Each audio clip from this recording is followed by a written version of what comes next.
Pak Bupati, dengar Pak, tidak semua yang dekat dengan Bapak itu niatnya baik. Percaya, Bapak sekarang sebagai gula. Namanya gula pasti datang semut dengan niat dan maksud yang berbeda-beda. Mungkin ada yang memang baik niatnya, tapi demi Allah lebih banyak yang mau mencari proyek di tengah Bapak. Percaya itu Pak. Siapa? Aman Pak, aman. Beleng-beleng. Malam ini tema kita keluarga yang dirindukan oleh surga. Ya, keluarga itu terdiri dari 3 unsur, minimal 2, umumnya 3. Apa itu? 1, suami, 2, istri, 3, anak. Ini satu keluarga. Ya. Nah, untuk dirindukan oleh surga, maka ketiga unsur ini harus melaksanakan tugasnya masing-masing. Surga dunia maupun surga akhirat. Adakah surga dunia? Ada. Ada surga akhirat? Ada. Kewajiban kita percaya rukun iman, percaya kepada akhirat. Salah satu rukun iman yang 6 itu percaya kepada akhirat. Kalau orang tidak percaya kepada akhirat, maka dia akan melakukan apa saja semau-maunya. Nah, mari kita lihat. Untuk membentuk keluarga yang harmoni, yang dirindukan oleh surga, pertama, hati-hati milih pasangan. Hati-hati milih istri. Waspada milih suami. Bagaimana cara memilih istri? Bagaimana pedoman agama memilih suami? Kata Nabi, nikahilah seorang perempuan kalau dia perempuan. Nikahilah seorang lelaki kalau dia lelaki. Untuk apa? 4 hal. Jadi kalau dia laki-laki, nikahi perempuan karena 4 pertimbangan. Kalau dia perempuan, terima laki-laki karena 4 hal. Apa itu? Pertama kata Nabi, nikahilah dia dengan melihat 1, kecantikannya. Penting milih perempuan cantik. Penting milih laki-laki gagah. Kenapa? Karena hampir 24 jam di depanmu. Baru pulang kantor, dia lagi. Mau tidur kita, dia lagi di depan kita. Mau sarapan, ada lagi dia. Berarti kalau jelek, pasti cepat ganti casing. Iya toh? Maka penting cari perempuan cantik. Tapi tidak boleh menjadi pilihan utama. Kenapa? Karena cantik itu ada batasnya. Cantik itu ada waktunya. 17 tahun sweet 17, kau tersenyum, semua orang terpesona di komplek ini. 17 tahun. Tapi balik itu angka 17. 71 tahun. Kau tersenyum, lari cucumu. Kenapa? Dikira mau digigit. Apalagi zaman sekarang, jangan percaya cantik. Kenapa? Cantik bisa ditipu-tipu. Putih betul fotonya, mulus. Ternyata kamera 360. Cantik, tapi tipu-tipu. Hitam aslinya, ketemu aslinya. Putih di fotonya, ketemu aslinya hitam. Mukanya putih betul, hitam, lehernya hitam. Jangan percaya, bisa ditipu. Coba lihat sekarang, usia 70 tahun bisa dikasih mudah, nampaknya seperti 50 tahun. Maka cantik penting, tapi tidak boleh menjadi pilihan utama. Kenapa? Karena cantik itu ada batasnya. Yang kedua kata Nabi, pilihlah dia menjadi istrimu karena keturunannya. Penting melihat keturunan, tapi tidak boleh menjadi prioritas utama. Kenapa? Karena ada orang, bapaknya Nabi, anaknya pengkhianat. Belajar dari kisahnya Nabi Nuh. Ada orang bapaknya penyembah berhala, anaknya menjadi Nabi. Lihat kisahnya Ibrahim alaihissalam. Maka tidak boleh menjadi pilihan utama. Kenapa? Karena sejarah mengajarkan ada orang bapaknya pengkhianat, anaknya menjadi beriman. Ada pula bapaknya yang Nabi, justru anaknya berkhianat. Yang kedua, pilihlah dia menjadi pasanganmu karena kekayaannya. Penting mencari orang kaya, tapi tidak boleh menjadi prioritas. Kenapa? Kekayaan juga ada batasnya. Dia kaya bapaknya, tapi anaknya 13. Bagi warisan, habis. Menjadilah lelaki yang tidak menggantungkan harta dan kebutuhan rumah tangganya sama mertua. Ketika Anda terlalu menggantungkan kehidupan ekonomi dalam rumah tanggamu kepada mertua, maka kalian tidak akan independen, kalian tidak akan bebas, dan kalian akan selalu hidup di telunjuk jari mertuamu. Kau merdeka lah. Dan yang keempat kata Nabi, nikahilah dia karena apa? Karena agamanya.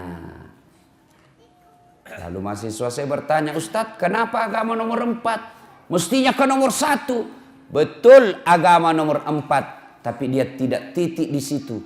Dia koma, lalu ditegaskan oleh Nabi, utamakan agamanya, karena dengan agama kau dapat keempat-empatnya.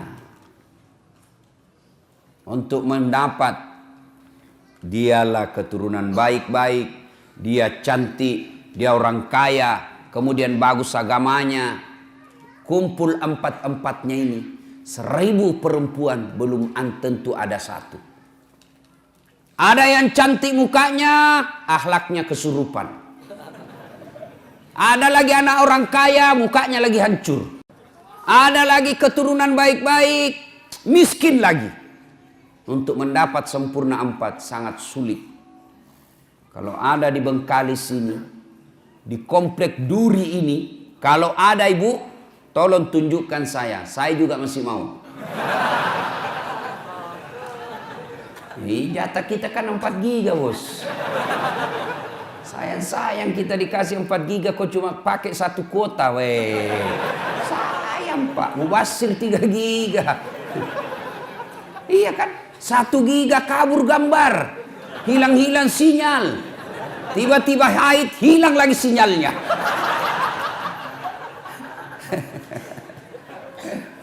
Nah itu dulu ya, agamanya baik-baik. Utamakan agama. Adik-adik cewek, kalian kalau sudah ada yang melamar, kau lihat dia rajin berjamaah, tutur katanya sopan, ya sudahlah, meskipun dia kerjanya belum jelas, tapi kalau sholatnya sudah jelas, kau terima itu. Jangan kau terlalu sombong, mentang-mentang kau sudah kerja, mentang-mentang kau sudah baik pendapatanmu, ada yang datang melamarmu penghafal Quran, apa kau bilang? Berani betul lamar saya. Apa modalmu? Ya modalnya hafalan Quran. Orang yang hafal Quran itu Quran berjalan. Kau tolak, Allah tutup pintu jodohmu. Akhirnya kau jadi gasturi. Tahu gasturi? Gadis tua Republik Indonesia.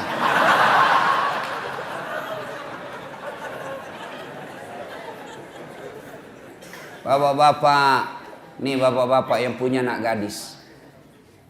Jika kalian menemukan lelaki yang akhlaknya baik, agamanya baik, kau terlalu takabur dan sombong kalau kau menolak orang-orang yang baik agamanya.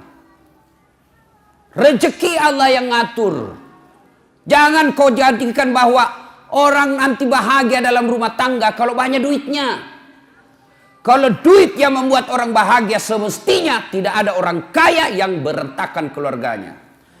Kalau gara-gara duit orang bahagia, mestinya tidak ada orang kaya yang bercerai. Tapi buktinya berapa banyak orang kaya akhirnya berujung perceraian. Kenapa? Karena dia tidak temukan kebahagiaan dalam duit. Saya bilang sama istriku, tidak usah kau cemas soal duit. Duit tidak kau bawa mati. Ngapain kau cemas soal duit? Duit kau tidak bawa mati. Langsung dia bilang membalik, langsung dia bilang, iya betul duit tidak dibawa mati. Tapi kalau tidak ada duit rasanya mau mati.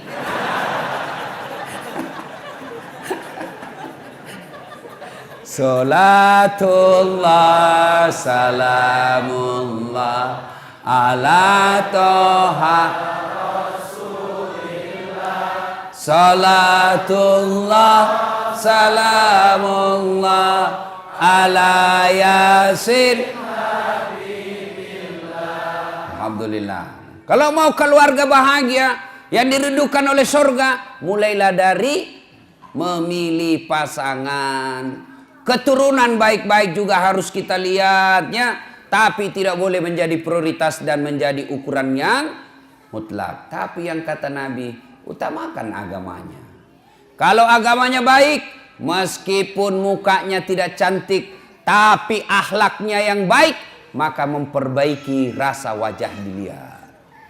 Ya, yang paling sial jelek, keturunan pencopet, akhlaknya hancur, miskin, tidak tahu pula ngaji. Auzubillah min zalik. Mudah-mudahan tidak ada seperti itu jodoh kita. Pak, ya, kalau ada yang senang anak gadisnya, Pak, tanya agamanya baik atau tidak.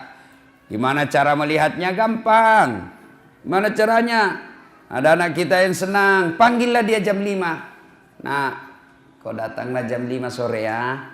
Ya om, datanglah dia jam 5. Cerita, masuk maghrib, suruhlah asan. Kau asan nak, sudah masuk maghrib, mulai pucat itu.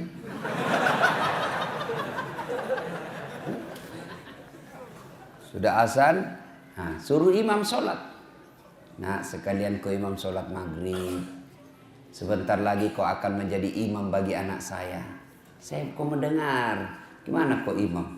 Kalau dia sudah jadi imam baca Al-Fatihah masih lancar. Begitu surah pendek, langsung dia ambil pilihan paling tepat. Qul huwallahu ahad. Sudah perlu mencurigakan itu, Pak. Tapi sayang, seribu sayang, manusia akhir zaman sekarang, kalau ada yang lamar anaknya, langsung dia tanya, di mana kerja? Ada mobilnya enggak? Sudah ada rumahnya? Tidak salah, tapi semua yang Bapak tanyakan itu tidak ada gunanya ketika agamanya tidak beres. Saya ini hampir tiap hari orang curhat. Berapa banyak perempuan yang disengsarakan. Kenapa? Karena suaminya kaya, cakep. Kaya, cakep inilah yang kadang-kala kurang ngajar. Kenapa? Karena dia pikir saya kaya, banyak duit, siapapun saya mau pasti dia mau sama saya. Karena dia anggap gampang. Maka, bapak-bapak yang punya istri, yang punya suami, lalu punya anak, ada yang lamar anakmu, maka lihat agamanya. Agamanya dulu. Semoga dengan pertimbangan agama, ketika usia senja, anak-anakmu nanti insya Allah mengurusmu ketika kalian sudah tua. Tapi kalau agamanya tidak baik, meskipun penghasilnya banyak, rumahnya banyak, mobilnya mewah, kau datang ke rumahnya, dia lebih sayang sama potnya daripada kalian mertuanya. Pecah potnya marah, apa itu bapakmu? Sudah pensiun bikin jengkel saja kerjanya. Apa enaknya sudah gitu, Pak? Lebih hormat sama karpetnya yang harga puluhan juta, hanya karena kalian di situ tiba-tiba jatuh gigi palsumu. Marahlah dia. Nah, itu kalau dia terlalu kaya tapi tidak baik agamanya, lebih dihargai harta yang ada di rumahnya daripada kehadiran mertua dan orang tuanya. Pilih agamanya. Ya. Nah, itu dulu cara memilihnya. Pegang ini. Adik-adik yang belum menikah, nah itu pegang itu 4. Lihat agamanya, utamakan itu. Bagaimana kami yang sudah punya istri, Ustaz? Nah, Bapak boleh evaluasi ulang. Ya. Kalau berani. Ibu-ibu mau masuk surga, Ibu? Mau, Ibu? Bukan cuma mau surga, dirindukan oleh surga, Ibu. Mulai cemas ibu-ibu dulu. Gimana caranya, Bu? Suruh suami kawin lagi. Oh, langsung dia bilang, banyak jalan menuju surga, Ustaz. Memang banyak, tapi macet. Ini jalur pintas, tidak perlu kau tahajud tiap malam. Dia bilang, sakit hati sih, Ustaz, berat, Ustaz. Memang ibu sakit hati, sebab hadiahnya surga. Kalau tidak sakit hati, hadiahnya kipas angin. Ya, berikutnya. Suami harus tahu tanggung jawab kepada istri. Istri harus tahu tanggung jawab kepada suami, anak melaksanakan kewajibannya kepada orang tua melaksanakan kewajibannya kepada anak. Mari, sudah nikah. Pertama, kewajiban istri. Nah, ibu-ibu mau menjadi istri yang soleha? Mau ibu? Kenapa cuma 17? Mau ibu? Nah, ibu kalau mau, nih laksanakan tugas-tugas istri yang soleha. Istri yang soleha itu selalu saya rumuskan menjadi satu kata. Istri yang soleha. Satu kata. Apa itu? Rena. Apa itu Rena, Ustadz?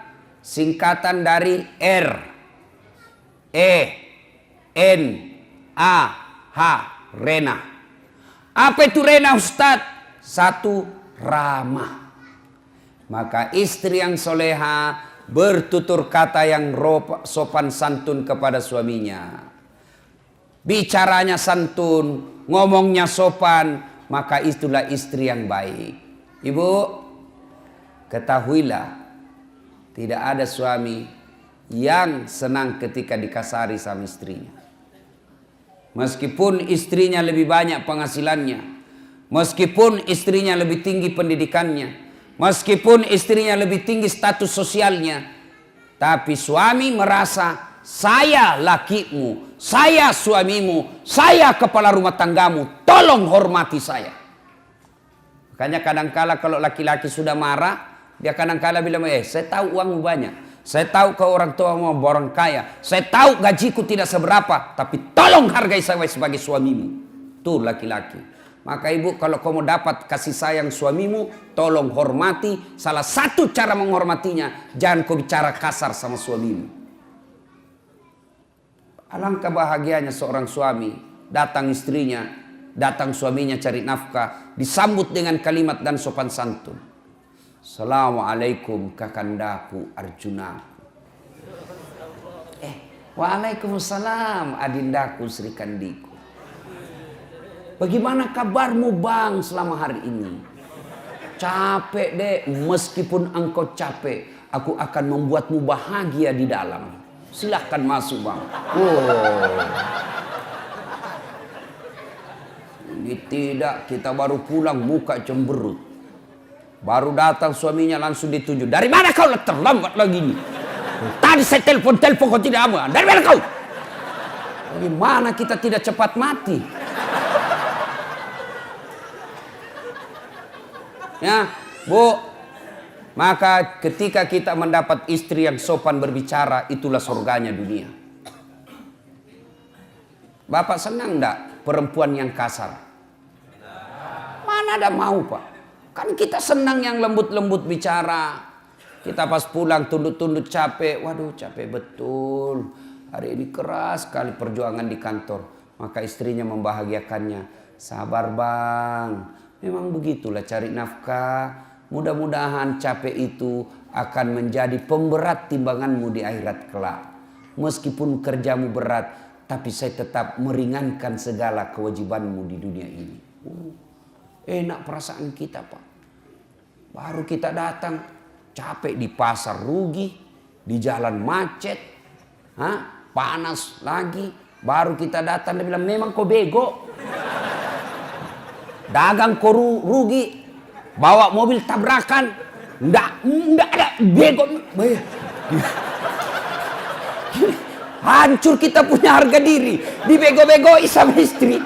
Iya, kalau dia cantik, ini gendut.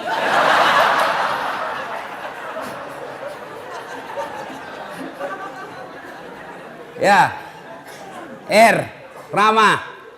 Yang kedua, RE, apa itu? Elok. Istri yang soleha, maka dia berpenampilan cantik dan menarik di depan suaminya. Ayo, bayangkanlah istrimu masing-masing.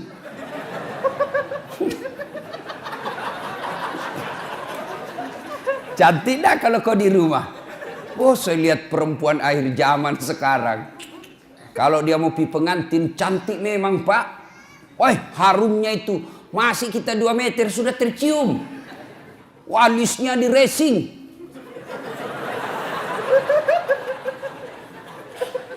Gitu tuh. Saya lihat tuh di Facebook perempuan sekarang banyak yang palsu, Pak. Alisnya tebal, palsu. Bibirnya merah, palsu. Pipinya kebiru-biruan, palsu. Matanya biru, palsu. Giginya rapi, palsu. Pantatnya gabus. Cantik memang kalau mau nepi pengantin, Masya Allah, cantik betul. Harum, klimis. Tapi kalau mau tidur sama suaminya, la haula wala quwwata illa billah.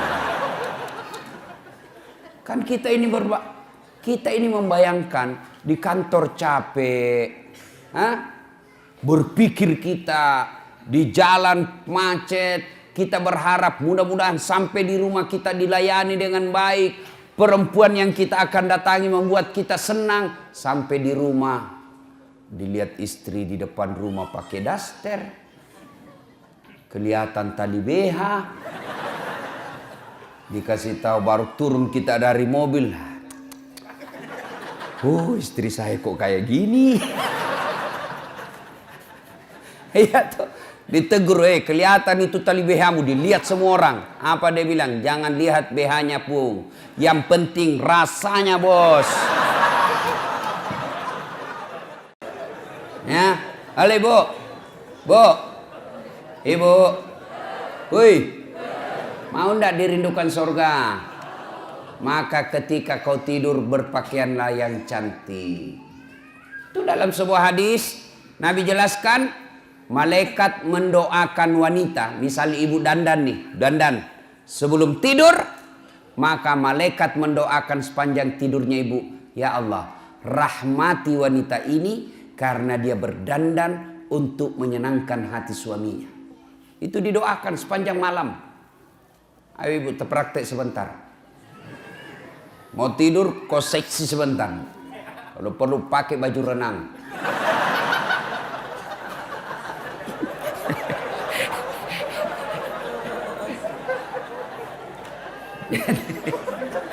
Dan juga salah paham. Mentang-mentang sudah dengar, dia sudah cita-cita besok kalau datang suami saya akan penampilan lain dari yang lain. Dia pakai pantopel, pakai rok mini-mini, baju sempit, dia kuncir 3 rambutnya. Satu mau datang suaminya, astagfirullah, kesurupan istri. Ayo. Tapi wanita yang dandan untuk menyenangkan hati suaminya, itu ibadah. Bahkan wanita soleha itu kata Nabi, mereka yang ketika dipandang oleh suaminya, menyenangkan hati suaminya. Tapi sayang perempuan kita sekarang, Pak, terbalik. Dia mau tidur seadanya. Begitu dia mau keluar rumah, mau menyenangkan hati suaminya orang. Berdandan, pakai baju baru. Siapa yang cicilkan bajumu, Ibu? Hoi, jangan ketawa, saya serius ini. Siapa yang cicilkan baju di rumah? Suami. Siapa yang belikan kalian baju? Suami. Lalu kenapa kalian ketika mau tidur kalian pakai seadanya? Ini wanita akhir zaman. Mau menyenangkan hati orang ketika mau pesta, mau pergi arisan dia cantik, mau pergi keluar cantik, tapi giliran mau tidur sama suaminya, pakaian seadanya. Bukan begitu yang diajarkan oleh Nabi. Pakailah. Pakai parfum ketika mau tidur. Pakai sikat gigi. Nggak ada parfum, kau cari itu pengharum ruangan.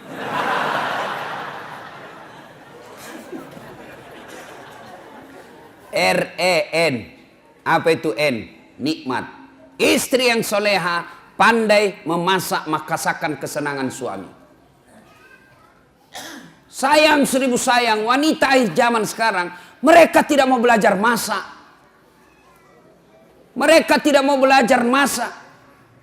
Perempuan-perempuan dulu ketika mau menikah dipanggil sama calon mertuanya, nak sini kau nak, itu calon suamimu, anak saya dia paling senang sayur kangkung.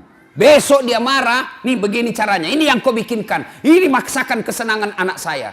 Dan itu memang ibu-ibu dulu, itu dia tahu semua masakan kesenangan anaknya. Ibu saya itu di kampung, dia bisa bedakan itu. Oh, kalau anak saya yang pertama itu ini dia senang. Itu anak saya yang ini dia senang ini. Dia tahu semua masakan kesenangan. Maka istri yang baik, maka dia tahu masakan kesenangan suaminya. Tidak bisa tiap hari, ya sudahlah sekali sebulan. Ketika kau sudah terima honornya suamimu, kau masaklah yang dia senang suamimu. Telepon suamimu, bang. Jangan makan di luar. Saya masak spesial hari ini buat abangku sayang. Itu kan enak. Kita mau pulang tiba-tiba masuk WhatsApp. Bang, jangan makan di luar ya bang. Hari ini saya masak spesial buat abangku. Sebut aja mau makan apa hari ini. Tenangkan perasaan. Dan itu laki-laki bu. Kalau kau SMS begitu. Dia kasih lihat sama temannya di kantor. Hei, lihat istriku. Istri yang soleha. Iya kan Pak? Tapi apa Bapak pernah di WhatsApp seperti itu? Paling WhatsAppnya, jangan lupa singgah telur bang. Masih baik kalau telur, ini pembalut disuruh kita beli Pak. Apa ketawa membayangkan diri sendiri? Bu, sekarang tapi sayang wanita sekarang. Mereka lebih senang baca-baca kosmetik ya daripada resep membahagiakan suami. Dan kita juga Pak, kalau istri di rumah masak, hargai masakan suami, istri. Nah, itu istri paling emosi kalau dia sudah masak serius lalu bapak tidak kasih pujian. Membahagiakan istri itu memuji masakannya. Bahkan dari semua jenis bohong, satu bohong yang boleh bahkan berpahala ketika bapak bohong. Apa? Bohongnya seorang suami untuk membahagiakan istrinya. Boleh. Contoh, tiba-tiba istri kita hijrah, bertobat, lalu dia baca ceramah, nonton ceramah Ustadz Das'ad. Salah satu kewajiban istri memasak masakan kesenangan suami. Kalau dia pergi lama masak, dia naik Gojek lah pergi pasar. Ya 1 jam dia keliling. Dia keliling itu pasar untuk mencari yang paling murah. Perempuan kan begitu Pak. Hobinya nawar. Beda 5.000 dia keliling pasar itu. Sudah sampailah di rumahnya. Panaslah dia masak. Dia sambil baca buku resep. Dia belajar. Begitu datang suaminya senanglah dia. Wah masakan spesial ini. Begitu dicoba suaminya. Langsung di listrik. Kenapa bang? Enak betul. Barusan saya dapat masakan seperti ini. Nyaman. Bapak boleh bohong seperti itu. Bahkan bapak akan menghancurkan perasaannya istri ketika bapak terlalu jujur waktu itu. Goblok. Beleng-beleng lu. Hancur perasaannya perempuan. Coba kalau bapak terlalu jujur waktu itu, bagaimana hancurnya perasaan istri. Maka ibu-ibu belajarlah memasak. Ya. Sekarang ibu-ibu malas masak Pak.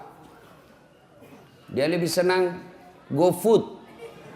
Tak tahu kalau di sini apa ada itu ya makanan dibeli semua.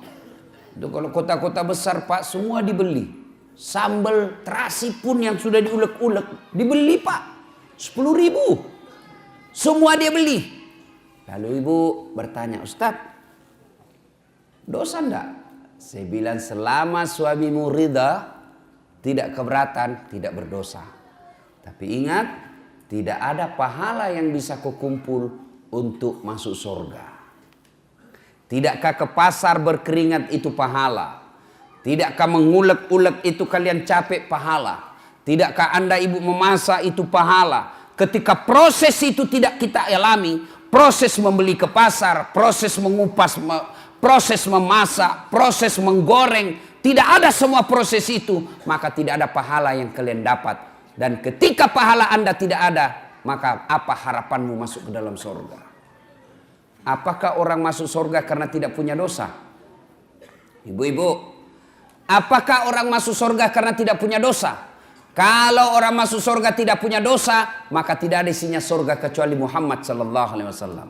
Hanya satu manusia yang tidak punya dosa, dialah baginda kita Muhammad sallallahu alaihi wasallam. Kalau kita ini, nih, muka-muka penuh dosa semua ini, Pak. Lalu kenapa orang bisa masuk surga? Ketika ditimbang pahalamu dengan keburukanmu, timbang punya timbang, ternyata lebih banyak pahala kebaikanmu daripada dosamu, akhirnya kau masuk surga. Itu sebabnya. Maka ibu-ibu, memasak adalah pahala. Maka mulai besok masaklah. Apa hebatnya kalau ibu memasak?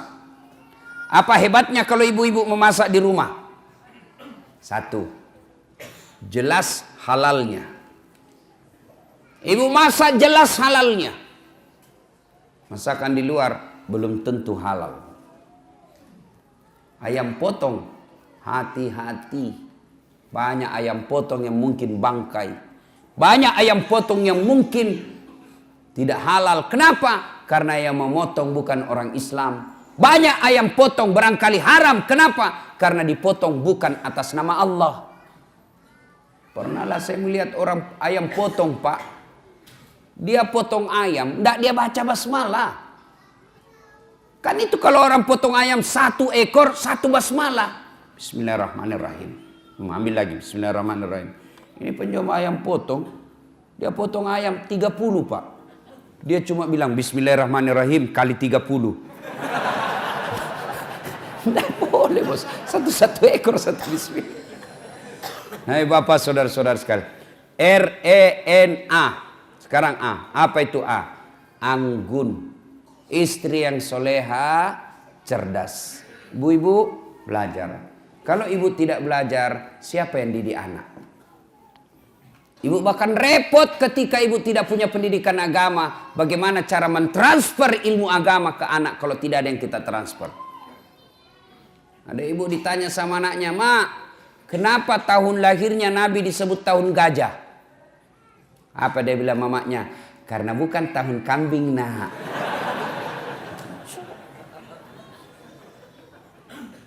Ilmu ibu untuk mendidik anak. Maka ibu-ibu sekolah kuliah tinggi-tinggi sebenarnya bukan sekedar untuk cari kerja. Ibu-ibu jadi dokter, jadi sarjana, jadi magister, bukan sekedarnya untuk status sosial semata, bukan untuk mempermudah dapat kerja, tapi yang lebih utama ilmu yang ibu dapat di kampus, ilmu yang ibu dapat di uni perkuliahan, tujuannya apa? Untuk mendidik anak-anak di rumah. Jangan lagi berkata, "Wah, rugi saya sekolah tinggi-tinggi tidak jadi pegawai." Tidak ada ruginya menuntut ilmu. Ilmu yang kita dapatkan di bangku kuliah, insya Allah kita akan tiriskan ke anak-anak kita. Harus belajar. Ibu juga kalau tidak belajar, dibodoh-bodohi sama suami. Suaminya alasan rapat, ternyata pergi merapat. Itu kalau ibu beleng-beleng. Yang kelima, istri yang soleha punya sifat H. Apa itu H? Hemat, pandai mengatur, memanajemen, mengelola keuangan keluarganya. Karena berapa banyak laki-laki akhirnya berurusan dengan aparat hukum dan dihina dan dipermalukan masuk penjara gara-gara apa? Istrinya tidak mensyukuri penghasilan suami. Apa kek kau sikat di kantor, Pak? Apa kek? Masa ini kita sudah 5 tahun menikah tidak pernah kau belikan seemas? Malulah suaminya. Akhirnya apa? Menyalahgunakan jabatan, ketangkap polisi. Gara-gara apa? Istrinya tidak mensyukuri apa yang Allah berikan kepadanya. Ibu, dengar ini. Semua laki-laki ingin membahagiakan istri. Semua kami laki-laki ingin memberikan apa yang diinginkan oleh istri. Belikan emas, belikan kamar yang baik, kasih sesuatu yang apa yang dia mau. Kasih intan berlian, tapi apa boleh buat? Rezeki dari Allah, bukan kita yang ngatur, tapi Allah. Sama jenis kerjaan kita, sama pekerjaan kita, sama kantor kita, tapi demi Allah, rezeki kita masing-masing beda. Ada 3 kewajiban Allah, ada 3 hak Allah yang tidak boleh dicampuri oleh manusia. Itu rahasia Allah, itu menjadi hak prerogatif Allah, tidak boleh manusia campuri. 3, apa itu? Jodoh. Ini rahasia Allah. Biar kalian mau sekali, kalau bukan jodoh tidak jalan. Pacaran 11 tahun, tidak jodoh, tidak masuk. Tapi kalau jodoh, baru kenal 2 bulan, jodoh ditangkap hansip, kasih nikah. 2, ajal. Kalau sudah tiba saatnya, tidak bisa diundur dan tidak bisa dimajukan. Itulah ajal. Yang ketiga, rezeki. Rezeki ini Allah yang ngatur. Bapak ibu tidak usah cemas. Allah yang tentukan rezeki kita. Maka ibu, berapa penghasilan suamimu? Selalulah ucapkan alhamdulillah. Bang, jangan menghalalkan segala cara bang. Saya istrimu, berapapun yang kau dapat, berapapun yang kau bawa ke rumah, saya ikhlas dan akan menerimanya dengan senang hati. Karena memang itulah rezeki yang Allah sudah tentukan untuk rumah tangga kita. Tenang kita suami. Nah, itulah jadi istri yang soleha. Ibu mau tahu lagi rahasia suami supaya dia tidak marah. Selain hargai dia, jangan bicara kasar, urus anaknya dengan sebaik-baiknya. Karena itulah prestasi terbesarnya seorang suami, anak. Nah, bapak-bapak mau punya istri seperti yang saya jelaskan tadi? Mau? Mau? Nah, bapak juga harus jelaskan tugasnya sebagai suami. Apa tugas sebagai suami? 1, mendidik. Didik istri kita, didik anak-anak kita. Gimana kita mau mendidik istri kalau kita sendiri tidak bisa memberikan teladan? Dan mendidik istri tidak sekedar mengharapkan apa yang didapat di bangku kuliah, tapi mendidiknya harus kita memberikan contoh yang baik. Tidak mungkin istri kita bisa sholat subuh lebih awal kalau suaminya sendiri sudah jam 7 masih tidur. Tidak mungkin istri kita bisa berbicara yang santun kalau kita laki-laki setiap marah kasar ngomongnya. Engkau goblok memang kau. Apa dia tahu ini si gendut hitam, pulang kau di rumahmu. Apa? Sepertilah Rasulullah Muhammad SAW. Beliau rumah tangganya beliau kecil. Coba lihat, baca itu sejarah hidup rumah tangga Rasulullah. Rumah beliau dijelaskan oleh riwayat, kalau beliau berdiri sholat jamaah, kepalanya Rasulullah tersentuh dengan plafonnya. Bayangkan, kecilnya itu rumah Rasulullah. Kalau beliau sujud berjamaah dengan Aisyah, kepalanya Aisyah mengenai kakinya Rasulullah Muhammad SAW. Begitu kecilnya rumahnya. Tapi beliau dalam keadaan rumah yang kecil itu, baiti jannati, rumahku laksana surga bagiku. Kenapa Rasulullah? 1, karena Rasulullah memberikan keteladanan, memuliakan istrinya, tidak pernah menghina istrinya, tidak pernah kasar bicara sama istrinya, tidak pernah menyakiti hati istri beliau, padahal beliau punya istri 11. Bapak berapa istri? 1. Kenapa 1? Hah? Pernah dengar cerita orang kaya banyak sekali amalnya Pak, diadili, namun panggil tersangka 10 maju, rumah berapa? 5, mobil alhamdulillah sesuai jumlah keluarga, anak saya 5, masing-masing saya belikan mobil, istri juga saya 7, sedekah alhamdulillah saya membangun 1 masjid. Orang-orang miskin saya bantu. Haji, alhamdulillah 2 kali haji. Umroh tiap tahun. Sholat, alhamdulillah 5 waktu saya tunaikan. Sunnah-sunnah pun saya jalankan. Alhamdulillah. Wah, kau rupanya orang baik. Haji, silahkan kau masuk surga. Masuklah dia surga. Tinggal beberapa langkah masuk dalam surga, dipanggil kembali sama malaikat. Haji. Tunggu dulu. Apalagi malaikat. Nah, ini tunggu dulu. Masih ada 1 pertanyaan yang luput ini. Apa? Berapa istrimu? 1. Weh, kenapa cuma 1? Kau kuat banyak duit. Rumahmu saja 5, mobilmu 7, banyak uangmu. Kenapa 1? Saya takut sama istriku Tuhan. Ini pelanggaran besar. Kau lebih takut sama istrimu daripada Tuhanmu. Ini syirik, masuk ke neraka. Makanya bapak-bapak hati-hati Pak. Marah ibu-ibu di belakang. Bapak saudara-saudara sekalian ya. Nah, kewajiban suami mendidik istri. Lihatlah Rasulullah itu memberikan keteladanan, lebih banyak memberi contoh daripada jangan ini, lakukan ini, lakukan ini. Tidak, Nabi mendidik istrinya dengan memberi contoh.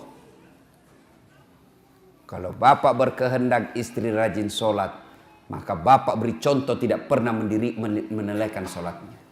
Kalau bapak mau berharap istri sopan kepada bapak, maka bapak yang lebih utama dulu memberi contoh sopan kepada istri. Rasulullah berapa istrinya? 11. Dari 11 itu Pak, tidak pernah satupun yang mengatakan, nyesal saya menikah sama kamu Muhammad, rugi saya nikah sama kamu, rugi. Tidak. Padahal bapak pun tahu 11. Bapak cuma satu punya istri, menderita lahir batin. Nabi lelaki romantis. Nabi baca itu buku Barsanji. Dijelaskan dalam kitab itu, Nabi sendiri yang jahit pakaiannya, Nabi sendiri yang sediakan sarapannya, Nabi sendiri yang bersihkan tempat tidurnya. Coba bayangkan, Nabi kekasih Allah, manusia paling mulia, yang namanya selalu digandengkan dengan namanya Allah, tidak malu cuci pakaiannya sendiri, menjahit bajunya, membersihkan tempat tidurnya. Mana ada laki-laki seperti itu di sini? Itu Nabi Pak. Kita mentang-mentang baru security, gengsi bersihkan tempat tidur. Tolong hargai saya security.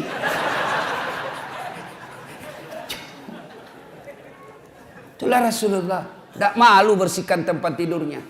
Coba mulai besok Pak, memperbaiki diri rumah tangga kita, berikan contoh yang teladan yang baik. Jangan pernah kasar bicara sama istri. Nabi romantis, begitu romantisnya Nabi, Masya Allah. Minum, beliau kalau minum, setiap minum begini, coba saya kasih contoh ya. Oh ini ada yang sudah terbuka. Misal Pak ya, beliau minum. Bismillahirrahmanirrahim. Dia kasih istrinya. Hebatnya lagi, bekas bibirnya istrinya yang diminum. Jadi beliau minum, gini. Kasih lagi istri. Minum lagi setetuk, kasih lagi istri. Hebatnya, bekas bibirnya istrinya. Coba kalau bapak minum bekas bibir istri. Kenapa bang? Bau betul mulutmu.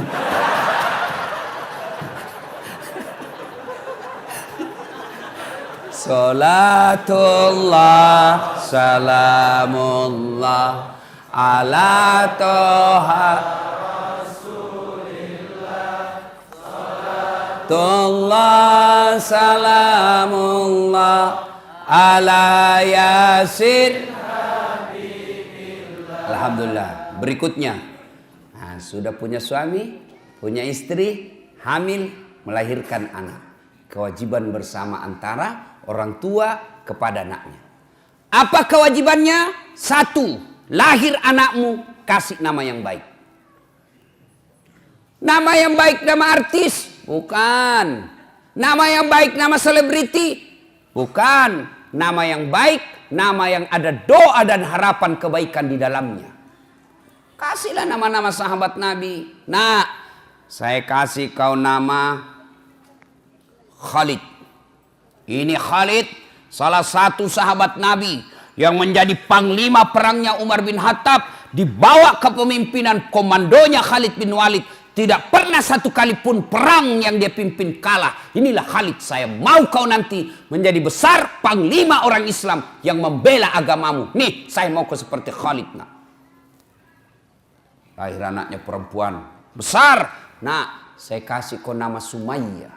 Siapa Sumayyah Pak? Nih Sumayyah, wanita, budak, pembantu zaman dulu. Tapi akidahnya kuat, tidak pernah mau menghina Islam tidak pernah mau menyerah membela Islam sampai dibunuh oleh majikannya hanya karena dia tidak mau mengatakan Muhammad pembohong. Dipaksa mengatakan Muhammad pembohong, dia ludahi Abu Jahal mukanya. Pak, Abu Jahal, mukamu lebih hina daripada kotoran onta.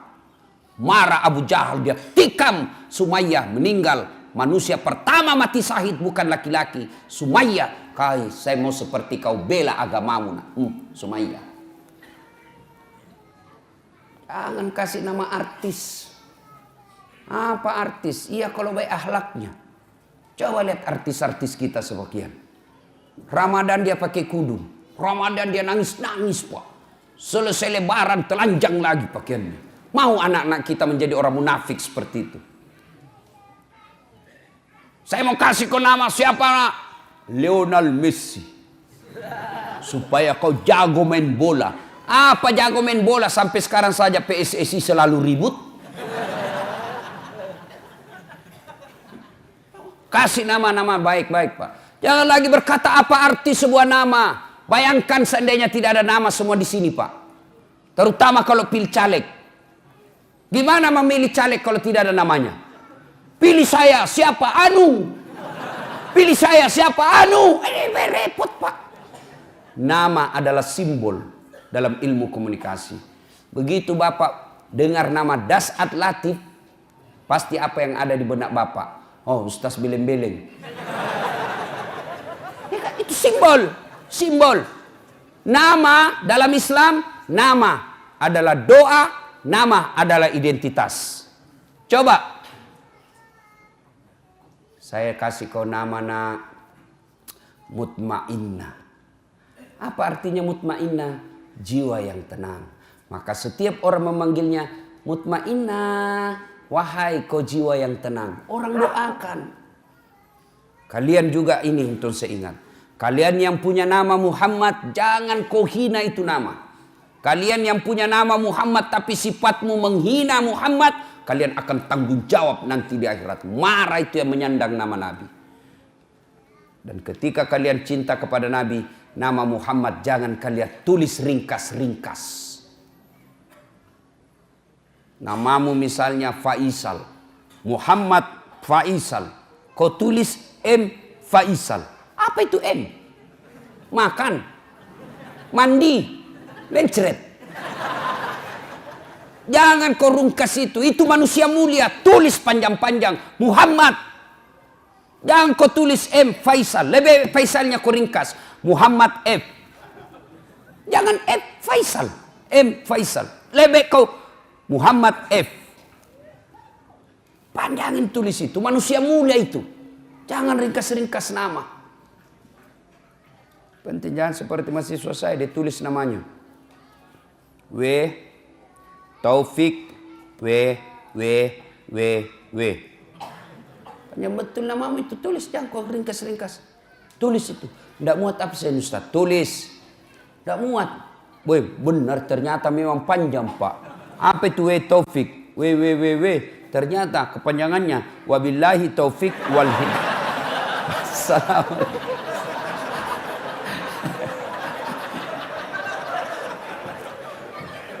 Dua, nama adalah identitas. Satu, nama adalah doa. Yang kedua, nama adalah identitas. Ciri.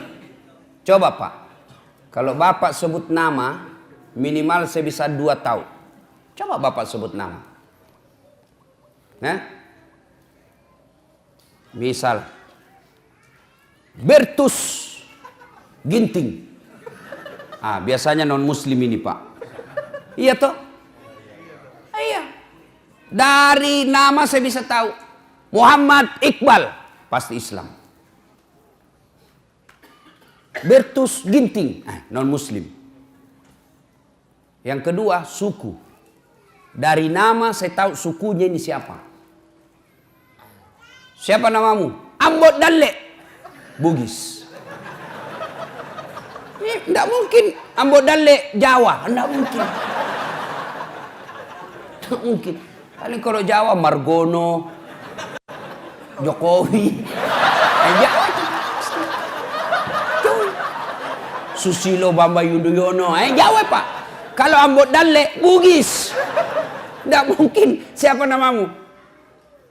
Ambut Dolik. Suku Klaten. Tidak mungkin, Pak. Ya, nah, kasih nama yang baik. Lahir anak, kasih nama yang baik. Yang kedua, kewajiban orang tua mendidiknya. Didik anak. Bagaimana cara mendidik anak? Silakan baca buku-buku riset. Tapi bapak keliru dan sesat ketika bapak mendidik anak meninggalkan Al-Quran. Allah mengabadikan satu surah untuk kita orang Islam, metode dan tata cara yang tepat dalam mendidik anak. Surah apa, Ustadz? Ada yang tahu?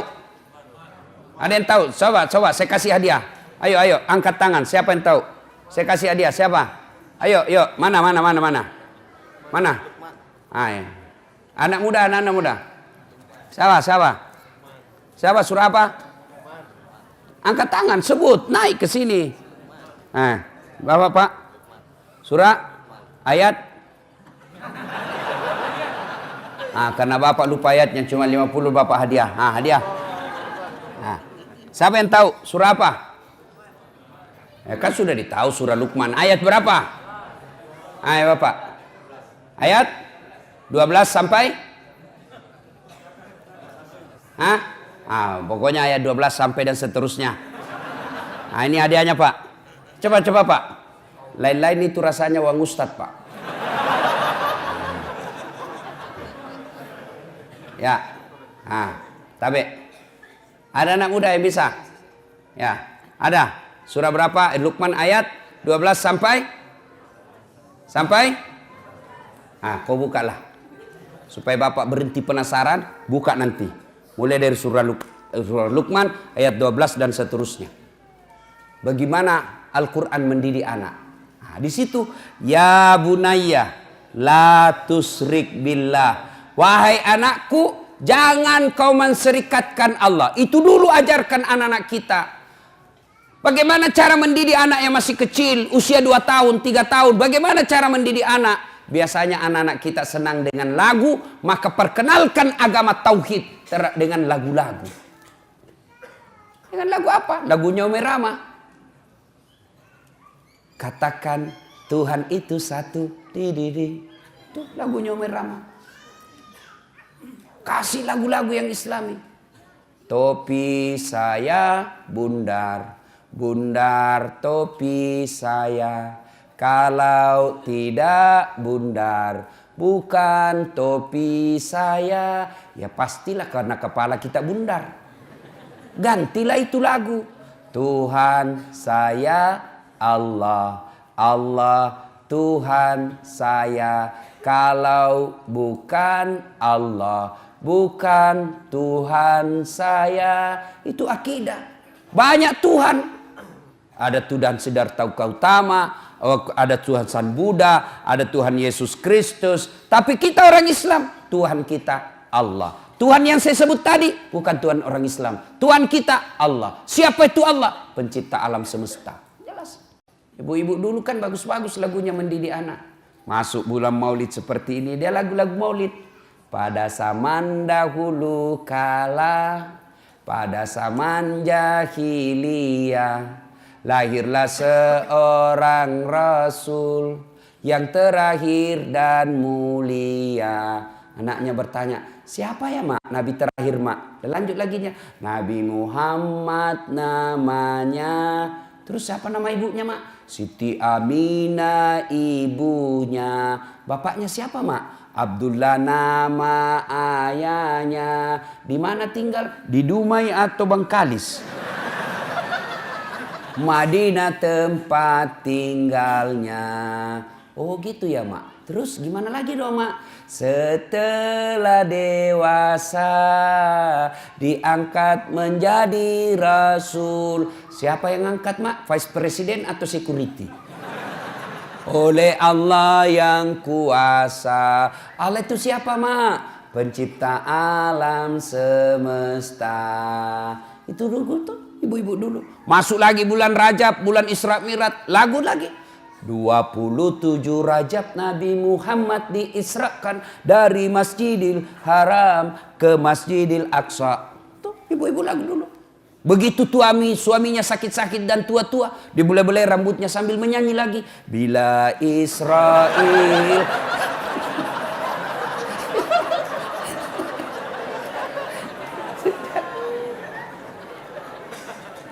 Kenalkan akidah melalui lagu-lagu. Apa salah lagu-lagu? Enggak, ini adik-adik nih. Banyak juga ini yang baru belajar agama 3 bulan. Itu pun kelas Google. Lagu haram, sesat. Kenapa sesat, Dek? Tidak ada pasangan Nabi. Siapa bilang? Nabi ketika hijrah dari Makkah ke Madinah, sampai di Madinah kan disambut dengan lagu. Tala'al badru alaina min saniyatil wada. Itu kan lagu. Jadi lagu itu tergantung redaksinya. Kalau lagu maksiat ya haram. Kalau lagu-lagu dakwah ya boleh dong. Saya zaman kecil kan lagu-lagunya Umi Rama saya hafal-hafal Pak. Ebit GAD. Mungkin Tuhan mulai bosan melihat tingkah kita yang selalu salah dan bangga dengan dosa-dosa. Bangga dengan dosa-dosa. Coba. Itu lagu-lagu dulu. Dari pintu ke pintu. Pengamen. Lagu-lagu dulu Pak. Lagunya Umi Rama kita hafal-hafal Pak. Mengapa minuman itu haram? Karena merusak kepikiran. Itu lagu-lagu dulu Pak. Sekarang lagunya anak-anak. Pulang-pulangku berbadan 2. Ya, Bapak saudara-saudara sekalian. Nah, mendidik anak kita, didiklah dengan akidah, sampaikan pendidikan akidah, mendidiknya. Nah, yang ketiga, memberi makan. Tugas suami lebih fokus kepada mencari nafkah. Tugas istri lebih utama kepada mendidik. Kenapa? Karena istri lebih banyak tinggal di rumah ketimbang suami. Suami lebih banyak di luar, istri lebih banyak di dalam. Apa tidak boleh istri cari nafkah? Boleh, tapi tujuan utamamu, tugas utamamu adalah mendidik anak. Tugas utama laki-laki cari nafkah. Karena cari nafkah lebih banyak di luar, maka tanggung jawab lebih utama mendidik anak kepada istri. Maka prestasi istri bukan menjadi ketua partai. Prestasi istri bukan sekadar menjadi ketua DPR, tapi prestasi istri yang terbesar dan sangat mulia adalah ketika anaknya dilahirkan menjadi anak-anak yang soleh dan soleha. Kenapa negara kita hancur seperti ini? Pilih lagi pejabat bikin gaduh. Kenapa? Salah satu sebabnya karena orang tua gagal mendidik anaknya. Coba kalau orang tua semua berhasil mendidik anaknya, maka dia akan mendapat anak-anak yang soleh dan soleha, anak yang taat beragama, akhirnya jadi pejabat yang taat beragama. Ibu bapak saudara-saudara sekalian yang saya hormati. Memiliki keluarga yang dirindukan oleh surga, tentu harus berpedoman kepada Al-Quran. Maka tidak boleh menyandarkan rumah tangga semata-mata karena dunia semata. Karena dunia ini, wa mal hayatud dunya illa mataul hurur. Dunia ini hanya tipu daya semata. Dunia ini tempat transit. Tujuan kita yang terakhir akan adalah sampai di akhirat. Maka Nabi mengajarkan, kejarlah duniamu seolah-olah kau akan hidup selama-lamanya. Tapi jangan lupa kejar akhiratmu seolah-olah kau akan mati besok. Maka berimbang. Dunia tempat untuk mengejar akhirat. Akhirat adalah tujuan akhir kita. Jangan sampai terminal kita yang namanya dunia ini, tempat transit kita yang namanya dunia ini, kita menghalalkan segala cara, lalu kita melupakan tujuan akhir kita, yaitu akhirat. Keraknya neraka ditempati orang munafik.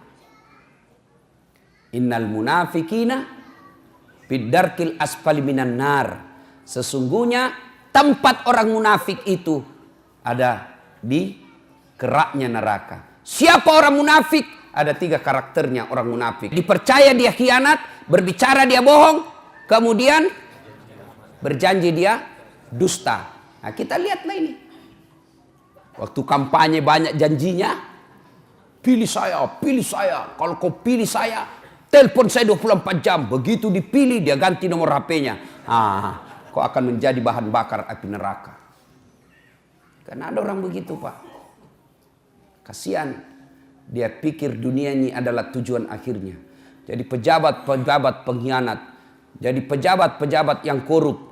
Maka nanti di akhirat kalian akan setengah mati menghadapi azab. Kalau Bapak berdosa sama saya, Pak, satu aja Bapak tempati bertobat. Datang saya maafkan, selesai persoalan. Tapi kalau Bapak menjadi pejabat, maka bukan cuma saya yang Bapak datangi semua pembayar pajak yang ada di Indonesia. Biasa saya lihat kalau ada pejabat korup, janji bohong, ketawa-ketawa, nyengir-nyengir, saya bilang, tunggu sakaratil mautmu. Tunggu, kau mau kemana? Kau pasti ketemu sakaratil maut. Dan ketika tiba saatnya, kalau dosa kepada Allah, Pak, gampang tobatnya. Saya kalau lihat pejabat yang nakal, bajingan, mengkhianat, saya bilang, kau bikinlah yang kau mau bikin. Kan Jibril kan pernah bernasihat sama Nabi. Muhammad, lakukan apa yang kau mau lakukan. Tapi ingat, pasti kau mati. Mau kemana? Nah, saya lihat itu pejabat, bikin saja. Kau kemana? Pasti kau mati. Itu aja harapan kita, Pak. Didoakan dia cepat mati. Tidak usah kita ribut-ribut. Kau mau kemana, Pak?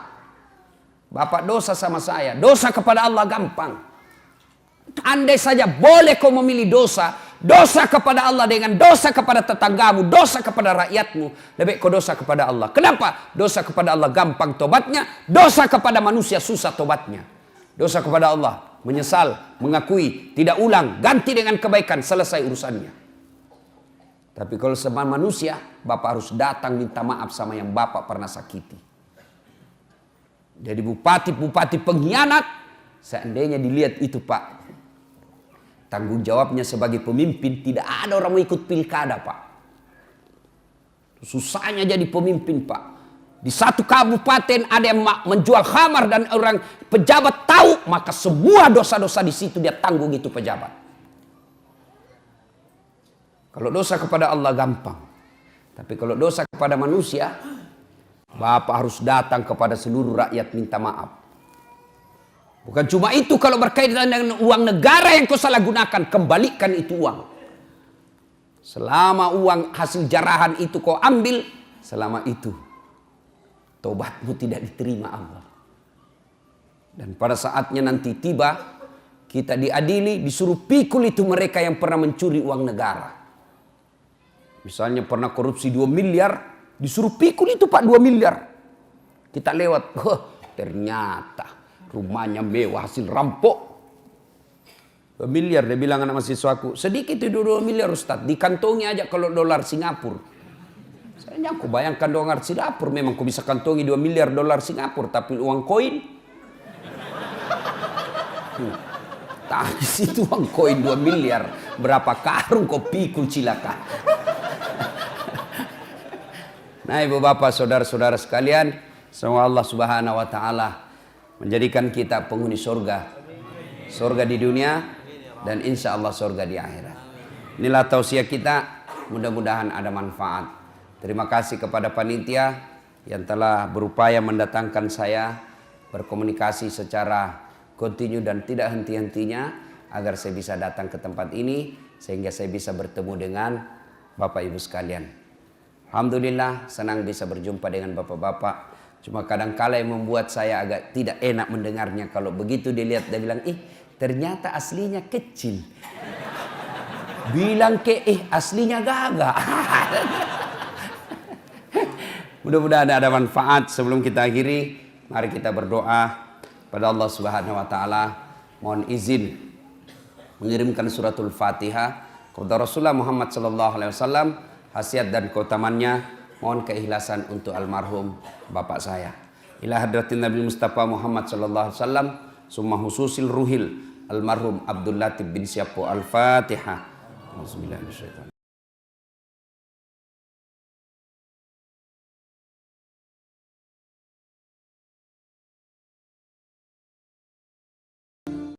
Yang bisa menolong Bapak ketika Bapak sudah di dalam kubur bukan pangkat jabatan. Yang bisa menolong Bapak ketika sudah di dalam kubur adalah bukan harta kekayaan, tapi apa? anak yang soleh dan soleha.